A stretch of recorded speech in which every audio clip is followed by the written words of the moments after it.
And this is Teresa Castellanos. She's the architect.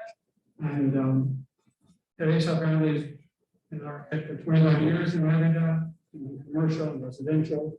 And Bob's been a long-term resident, and he was telling me that he has some very first-hand experience that could be very helpful to people who are interested in doing renovation. So I'm doing speakers are thank you. Thank you. You might want to hold that applause until we'll see. Yeah, this is kind of a new thing for me, and I'll explain that. But of course, it's always a pleasure to be here at MEL. As Bob said, it's the third time that I've actually presented here. One of them virtual last year, which was quite an experience. But you know, considering the contribution of MEL in the local scene, for me, it's really an honor to be welcomed back, as I always am here to MEL. You know, it's a special place for me. I mean, it's one of the first stops I made when I came here, just like a lot of other expats. So that's a great place for me to promote. This presentation, as Bob said, is a marked difference from my previous presentations on Maya history. But I became really serious about this topic 2 years ago. When I had decided to do new construction, a new build here in Merida. So, you know, I had 7 years experience already living here, and had already had 3 experiences with architects and builders. So, but when I approached it this time, I wanted to avoid the mistakes that I made before. I wanted to get the absolute best deal for my money. I wanted to get the highest quality. And I'm not an expert. I didn't want the stress. I wanted to have a relationship with someone who I trusted, who I knew would be working in my best interest. So when we go through tonight, this is going to be a topic I keep coming back over and over again. It's choosing partners who are looking out for your interests, that there's not conflict of interest, because that does happen.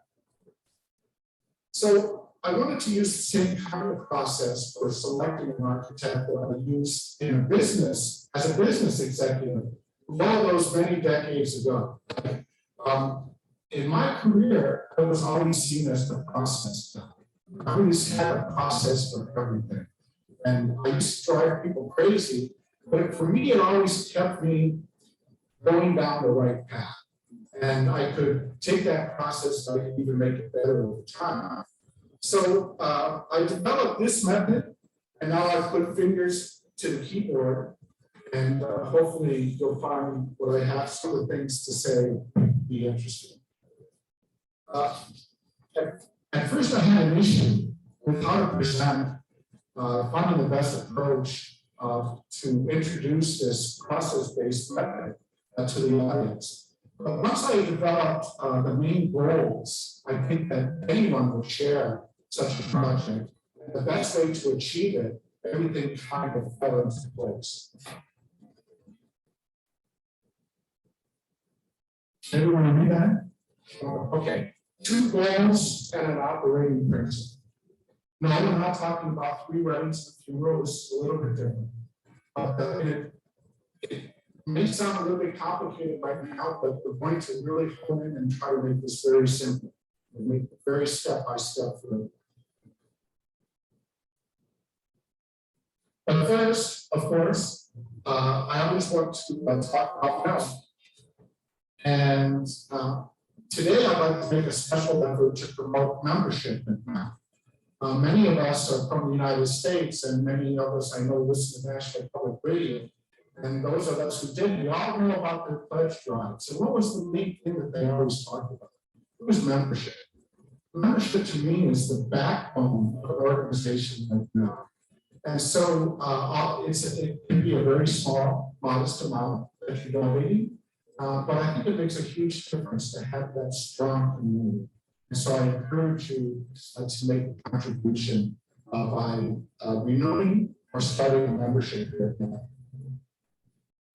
First, let me introduce Teresa Castellanos. Teresa is the owner and founder of TCB Construcciones. She has her degree, first degree from Monterey, and a master's in design from Barcelona. So she's very good on the construction and the design side. Among her accomplishments is the remodeling of the Hacienda Untitled Chapter. And Teresa, did you tell me you did one of the casonas over here as well? Yes, in the 59A. It's a street that goes from 60 to the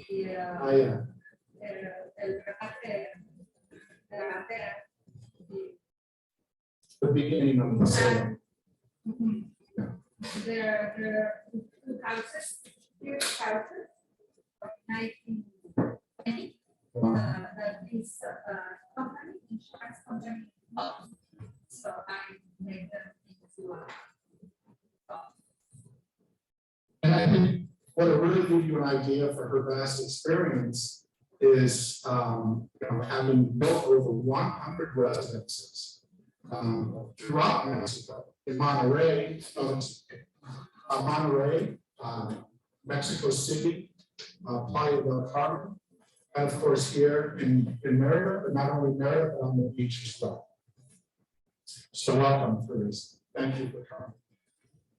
And me, this won't take as long. I've been a permanent resident here in Merida for 9 years. Subsequent to that, I've been traveling the whole Monterey region for over 20 years, over 35 years, spending time every year in the Maya region. Most of my time, of course, is in Yucatan and Guatemala. So this has always been my plan to live here in Merida. I'm a tour guide, or used to be, until COVID came. I'm going to be starting up my business again soon. You might want to look out for some of those tours in the coming year. And I'm a former sales and marketing executive. But it's strange, I was really nervous. I was leaving home. I don't do a lot of public speaking anymore, but I am very happy to be here to see you all. And hopefully you'll gain something from this. So, 2 goals and an operating principle. What am I talking about? Again, as I mentioned, I think we would all share these same goals. If you're going to take on a major project, like a new build or a major remodeling, what's the first thing you want to do? I think your first goal is to minimize your risk. Because here's where you can really get yourself into deep water and struggle to get out.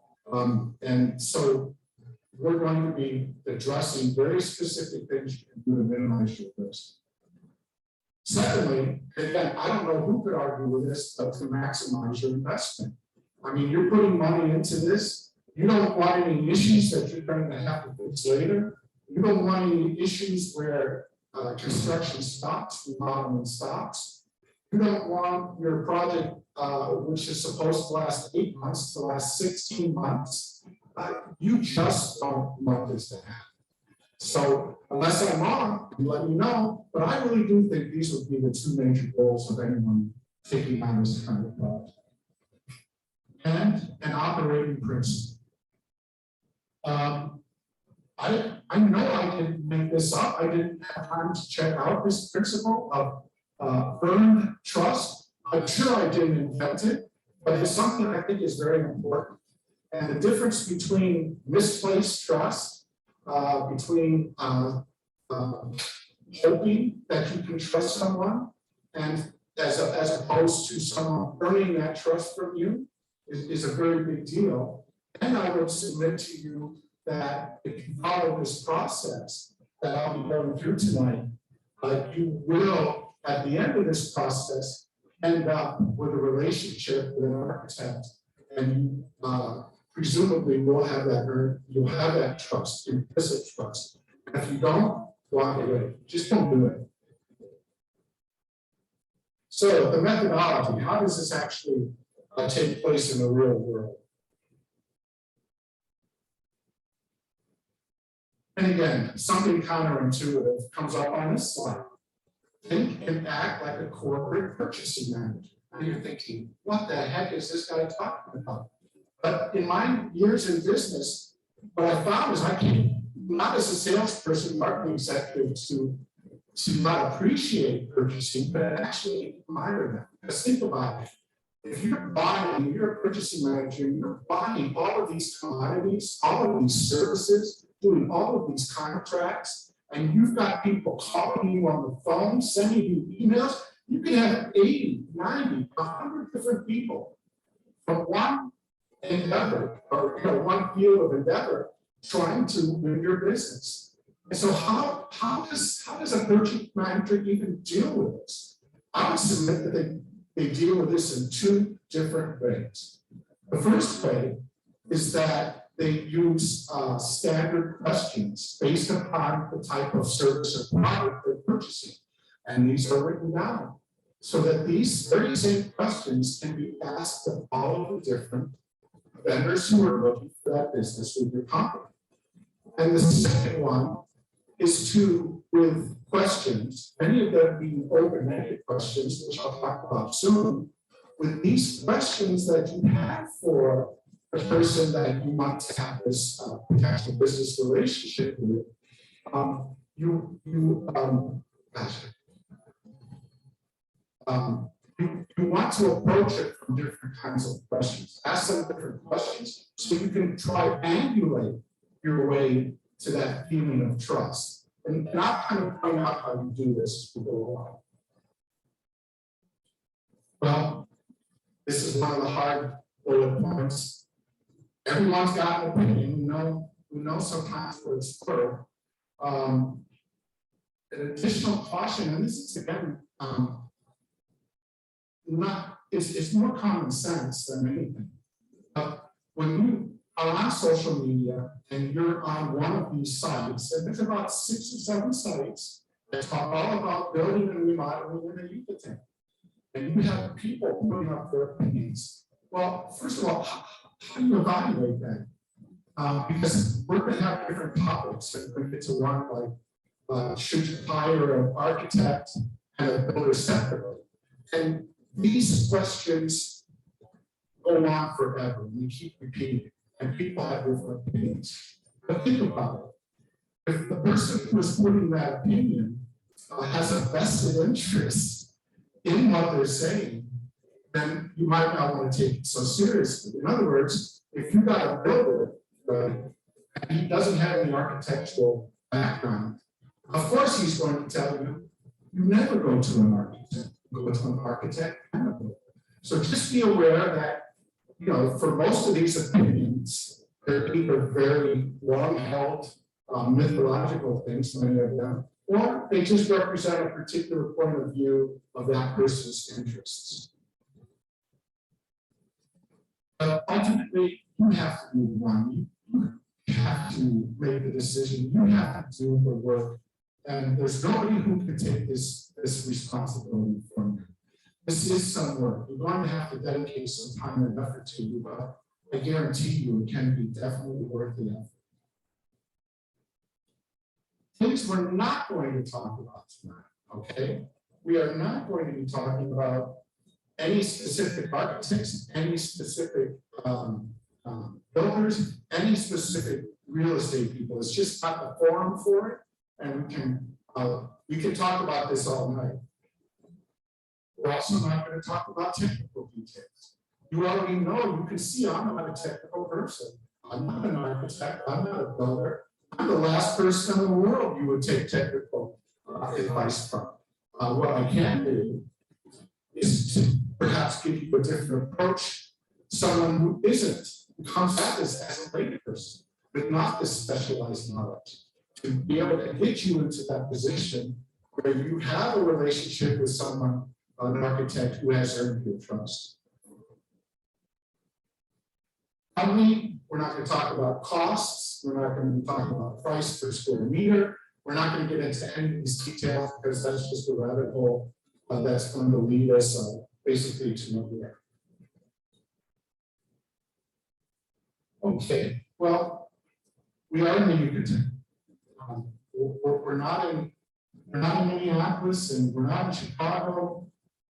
We're not in Toronto, and you know what? It's different here. Most of what you know about houses from the U.S. or from a wealthy country are just not going to do any good whatsoever. If you started from a position of zero experience in the Yucatan, but you think you have experience elsewhere, it's not really going to apply. So you've really got to be the person who is the person who is adaptable.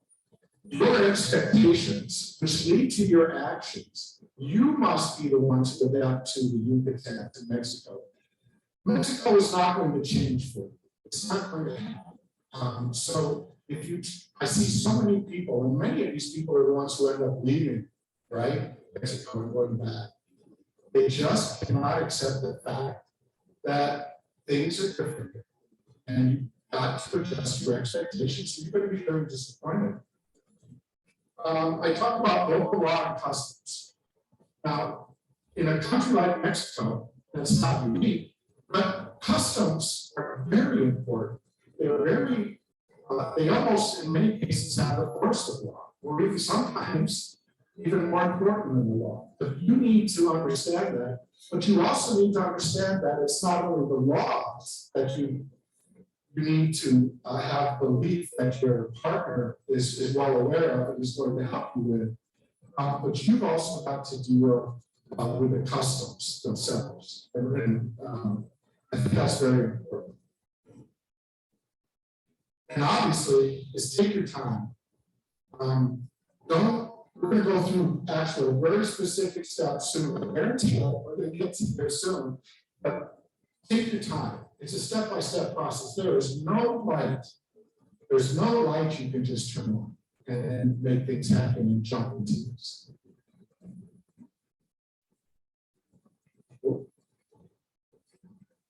Sorry. Okay. I'm not standing because of my knee. But I'm sure you want to remodel. Understand that it's a lengthy process. Usually it takes as long to close and to get on the property and to get permission for building as it does to actually build a house. And if you're not willing, to invest that year and a half, right, Teresa, it's a year and a half. It could easily take a year and a half. Don't do it. If it's going to drive you crazy, don't do it. My first place that I lived in, I had intended, I had an architect and she was ready to go, and we were all, and you know what, I got cold feet. I realized I was not the right person at the right time to do this because I had no idea. And I didn't really have that earned trust with the person. And so my first purchase was a house that was complete, which I then did remodel eventually, purchased a house. So it's not always a slam dunk. But on the other hand, you get exactly what you want, you get the quality you want, you get the design you want, and the cost will be lower in the long run.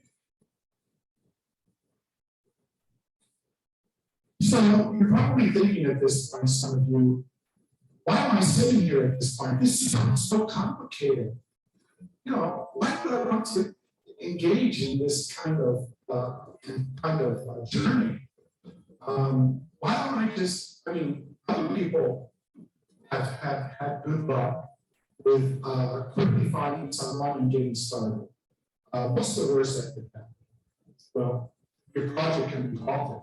It can be halted for several reasons. It can be halted because you don't have the proper authorization from MENA. You don't have the proper authorization from City Hall. Your architect, the builder, may not be following the law. and make stupid mistakes, or do things that really she knows she shouldn't be doing. It can shut you down. It happens all the time. Plaza. Has anyone seen these signs? Plaza on buildings. They're red or something, right? Yellow. If you see them, look for these. They're all over the place. Businesses and houses are continually shut down for these kinds of reasons. You can be subject to these readers. I was just reading a case this past week where a woman was recommended to an architect by her broker, and she agreed to everything. And it was only after about 8 months into the bill that things were not going.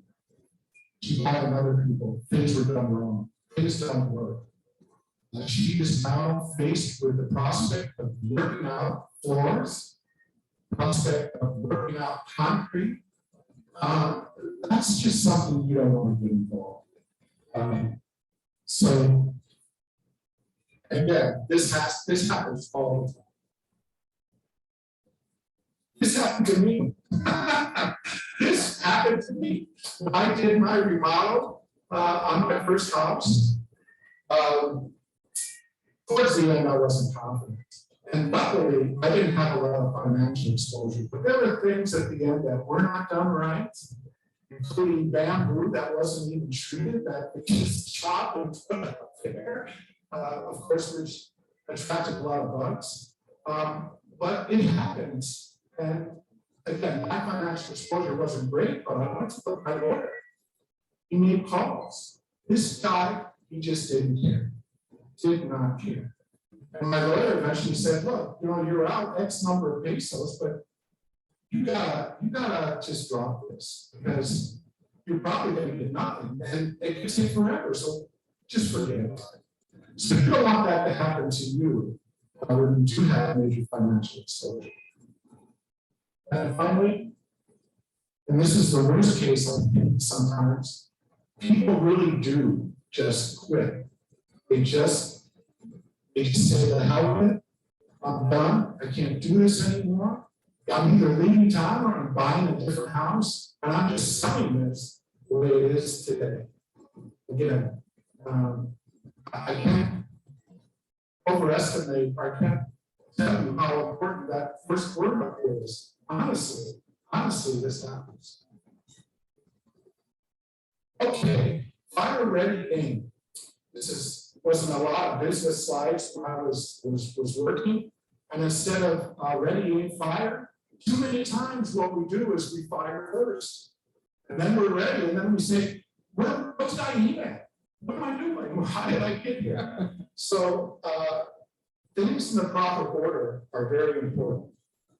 Okay, now I'm going to list 3 different initial steps before you go looking at the architect, and these go all the way back to when you're first looking for a property. I recommend not going to the internet and finding a real estate person first. Find the notario first. Develop a business relationship with someone who is dedicated, devoted to your interests. Now, the notario, as most of you know, is the person who prepares all of the documents, all of the legal documents that are necessary to close the house and to get you going with fideicomiso. And this is usually an afterthought, but I put it first because typically you won't go to a real estate person first, they're just going to shove you to a notary. And most of the time that's going to be okay. But again, just think about it. Don't you want someone who is personally dedicated to your best financial interests, not to some other person that you don't even know? Secondly, as a real estate agent, just a couple things to know about the real estate agent. And I think most of you know this, but there is no requirement for any licensing of real estate agents. It's the Wild West out there. People steal from each other, they lie, they cheat, and they steal. And it's not because there is no regulation at all. So that's why I suggest you go to the notary. One of the reasons to go to and find your notary first. But there are very good agents. There are very good agents. You just need to spend the time. Finally, obviously, to close on your property, you're going to need that financial institution to process the money that you're bringing into Mexico and for the transfer. So do these things first. And again, you don't need to depend on the advice of someone you don't know to make these choices yourself. There's a lot of information out there. So now I begin the presentation. It's about time, don't you think? I'm ready. Are you ready? Yeah. Okay, here we go. Some facts, just general facts to consider. Again, most people know this, but the legal protections for a consumer are very weak. I do have a good experience with Perfecto, who does take care of these things, but that was with CFE. I don't advise you to tap faith to try to resolve your issues with an organization like Perfecto. Perfecto is an organization that the government has that protects consumer rights, but it's not really well developed. Okay, here's a big separate architect program. Now, if you're coming from a wealthy country and you're coming here, I can imagine most people thinking, I would never, ever hire an architect to also do my construction. That's like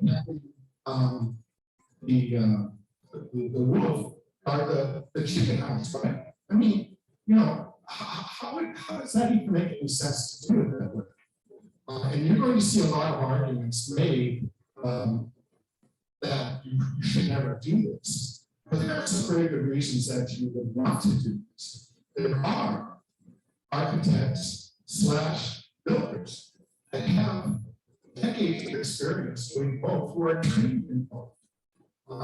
So why not do that? If you go to an architect and someone tells you, I got this exciting young guy or this young woman, and she's got so many interesting ideas, you've got to talk to this person. Okay, so you give this person, pay this person come up with drawings, and they look great. You get the renders, you know, all the prospective drawings, and everything looks beautiful. You give that to an architect and say, no, this doesn't work. And they're going to have to redo most of the plans anyway. So I used to just the opposite, but now I come around to the opinion that if you follow the process and you have your trusted partner, it is better to have just one architect / builder. It's going to make your life faster, easier, and you won't have to go through this actually doing this design twice. Your mileage may vary. Never, ever. Just be so excited about someone. The person I chose to do my renovation I had problems with, you know, I was new to Merida, and it was actually my boss who told me to go get this person, and she had great experience. I didn't even think about it. Yeah. No, it just doesn't work that way. You need to vet the person yourself. Okay, so starting the search. Social media is where you're going to get most of your information. Again, like I said, there's a lot of sites like the Merida, Yucatan, Expat Builders Forum. That's the long title. It's almost as long as the title of my presentation tonight. But there's several out there. You're going to find them. But again, use your own judgment and think about what acts does this person have to grind who's making this strong opinion. That recommendations from friends and so forth is great, but not, again, just don't rely on one. But it's a good way to start. You do your own due diligence. And that's how you will start the process. Now I'm going to get into some of the specific things that you're going to deal with when you talk to potential architects. But first, you must to narrow down the list of architects to a manageable number, maybe 3. You might start off with 10. To winnow it down successfully, check the website or the Facebook page of all the people that you're considering. Visit the office. Visit the office. You are going to learn so much of that one visit. I'm telling you, is the office in a house on the 2nd floor next to the bedroom? You know, you're going to find out what kind of technology level. You're just going to learn a lot about the professionalism of your choice if you do that. Do multiple completed projects. Again, this may sound like but the fact of the matter is, most people don't do this. They don't do it. I don't know why.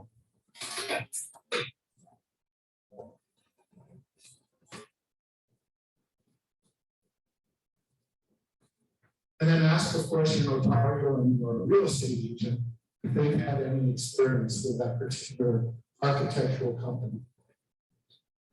And then do these before getting any quotes. Please do that. You're not ready yet to talk about money. So when you get ready to interview your candidates, here's what we have. How much relevant experience do we have? Relevant experience, because you know your project is different from other people's projects.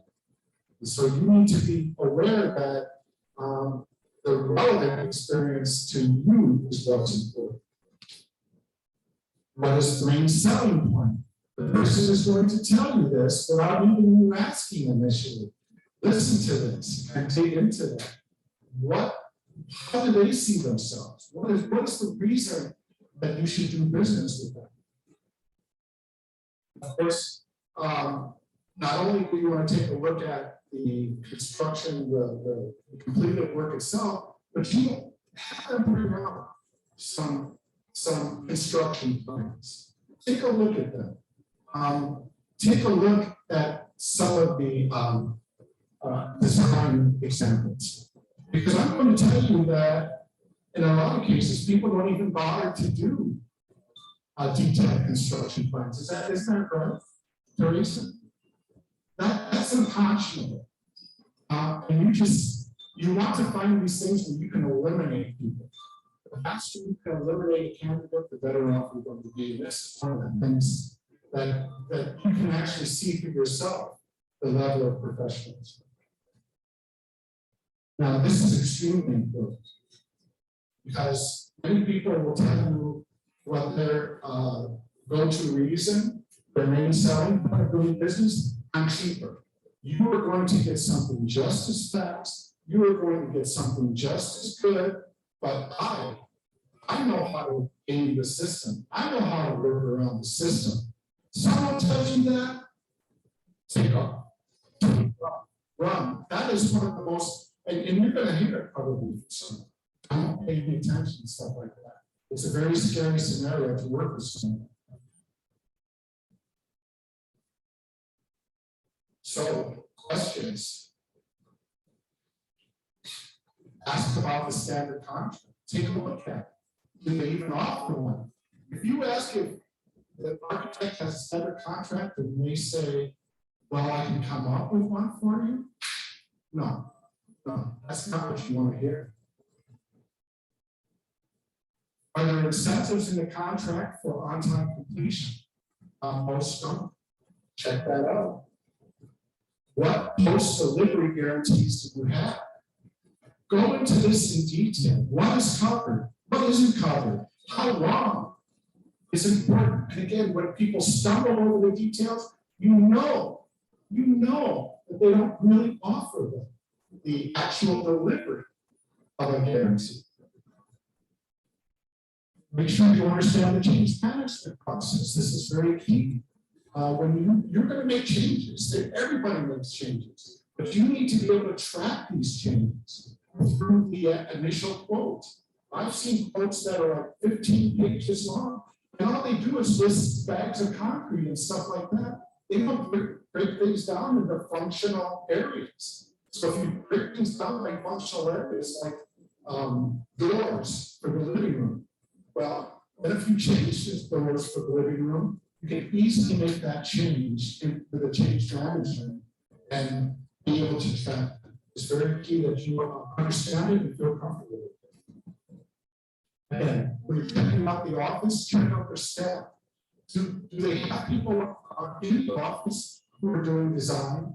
Do they have people who are managing deliveries? Do they have people who are a construction engineer? Ask about these things. Who actually works there? What is behind this company? Avenidas, everybody knows Avenidas, right? They're the actual people with their bare hands who create a custom piece of work for you. They definitely need to be long-term trusted employees of the architect. Ask about them. How big is the team? How long have you been working for them? Tell me about the foreman of your team. What is so good about him? Subcontractors. How much is subcontractor? Again, all of these things, like I said at the initial, these give you different views from the side, top to bottom, of what is this architect? What can they actually do? What can they not do? Can I trust them? And just a few more things here. These are on the system side, on the bigger side of the actual systems. Water systems and drainage is very important. Drainage is a huge issue. And I think with the climate change, we can see more. If anyone was here for Cristobal last year, I mean, I've been coming down here and lived here for a long time. I never saw rain like that. And from what I understand, there's more coming. Electrical systems, solar, generators, all the hardware that they use. What kind of hardware do they use for their boxes? Is it square B? What do they use? Even I know square B. And security. You've got to tie in all of these systems, right? So tell the person what you're looking for in a permanent generators and security and solar if you want to use that. And get discussion points so you can gauge the level of comfort that architect has in not only discussing it, but explaining it to you. It's very key. What is the plan for airflow and heat mitigation? Obviously, you're going to want to choose a north-south orientation for your property, but if that's not possible, even if it is possible, if this is an open-ended question. In other words, you don't say, do you use heat chains to have the heat come up from the ground floor up to the roof? Don't ask that question. Ask, what is your plan to do this? Open-ended questions are always the best. Everybody understand what an open-ended question? Open-ended question is something that cannot be answered with a yes or a no. You've got to add detail or you're not addressing the question. I hate to even say this, but when I bought the property from an engineer that I'm in now, I asked, where's the septic tank? Oh, there's no septic tank. Oh, that's very interesting. He said, listen, I'm not your business. I know I can remodel what's here at a very good price to you. And guess what? A lot of people don't use cisterns. That's why you use open-ended questions to find out dumb answers like that. Because yes, you need a cistern, a septic tank. It's just unconscionable that someone would do a remodel without putting in a septic tank. A cistern. Again, I'm not going to go deeply about this, but a cistern is actually something you legally need. Because if you don't have a cistern, you're going to be drawing water from this tree, from the city. There's not enough water pressure. You're going to have time to, if you don't have a cistern that has zero water pressure. How do people gain that? They put a little pump at the entrance of the house. It's illegal. We've seen a lot of pressure from the entire neighborhood to do it. So again, these are not exhaustive lists, but these are things that we need to ask to figure out, is this a person I can trust? And then one great open question. How does the architect intend to prevent moisture coming up from the soil and ruining your floors and your walls? What is the plan to mitigate that? Let's see what they say. Don't ask, how thick is the plastic that you put under the floor? Don't ask them that. How do you manage that? Almost done. I'm going a little bit long, I'm sorry. Money is important. The payment schedule. As part of your discussions, make sure you understand the payment schedule and feel comfortable with it. This is key. This is one of those things that I talked about before. I know how to game the system. Use me, I'll save you some money.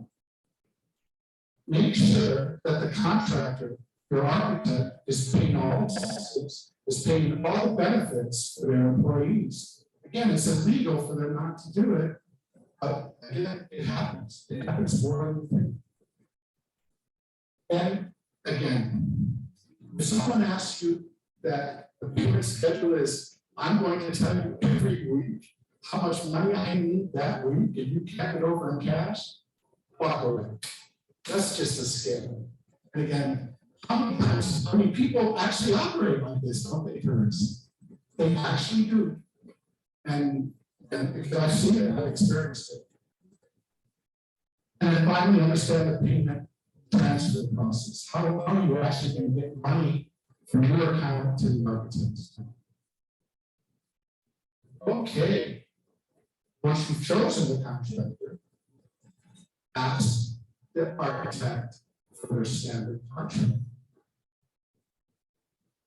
And or lawyer, I use a lawyer who manages a notarius. And so he does everything. He's great. Have him review it, or her review it. Have her review it and make changes. Very key. To the standard documents that are legally required of the architect to be in business. Talk to your notary about that. Your lawyer, they'll know. They'll be able to tell you about it. It's time to celebrate. It's time to celebrate two things. Number one, you've chosen your architect, and number two, the presentation's over. Thank you very much.